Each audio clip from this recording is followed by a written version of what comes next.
voit les prix Nobel et les savants qui ferait réussir voyager dans le temps. Arbore sa pilosité suppucale et pense en dehors du bocal. C'est expliquer ce qu'est la radiation. Contacte-t-on pour poser une question? Le professeur Moustache.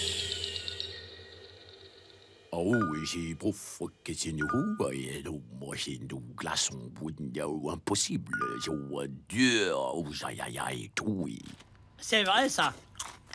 Quelle plaie de perdre quelques kilos. C'est tout de même incroyable. On connaît mieux le fonctionnement d'un trou noir ou du boson de Higgs que celui du gras. Monsieur Hawking, vous qui êtes un professeur renommé, quand je cours, pourquoi mes particules de gras ne sont pas désagrégées par l'effort frictionnel de mes jambes? Mais ça ne va pas de poser des questions pareilles. Vous n'avez pas honte? On croit à tort que lorsqu'on fait du sport, notre corps brûle automatiquement ses graisses pour nourrir les muscles qui bossent. Oh, tout cet effort. Vite, à manger. Or, il n'en est rien. L'adipocyte ne brûle pas comme une petite bûche. Si le muscle a besoin de l'énergie contenue dans la cellule de gras, le triglycérol, il faut qu'il le lui demande. Oui, et poliment, ok? Et ce processus prend du temps. Le cerveau décide d'abord d'envoyer une demande aux adipocytes, en colissimo si possible.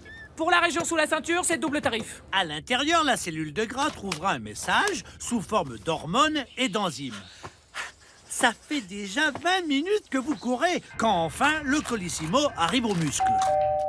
Ça y est, on a retrouvé votre courrier. Apparemment, il avait été envoyé par erreur à la vessie. Une fois que le gras a compris qu'il devait libérer ses triglycérides, chose qu'il n'a pas faite depuis bien 15 ans, il doit réviser toute la procédure.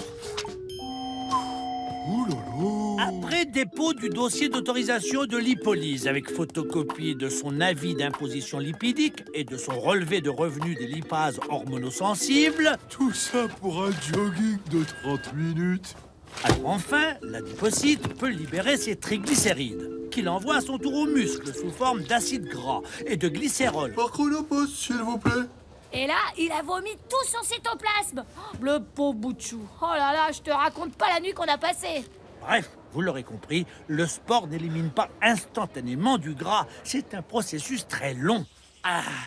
J'ai mérité une bonne glace. Ainsi, la plupart du temps, vos adipocytes restent là où ils sont, malgré votre footing. T'as apporté de la glace? Ouais, l'estomac nous l'envoie par coursier. Plutôt que de vous tuer au sport pour des clopinettes, tapez Tu mourras moins bête sur arte.tv. Avec ça, c'est sûr, vous mourrez moins bête. Mais bon, vous mourrez quand même.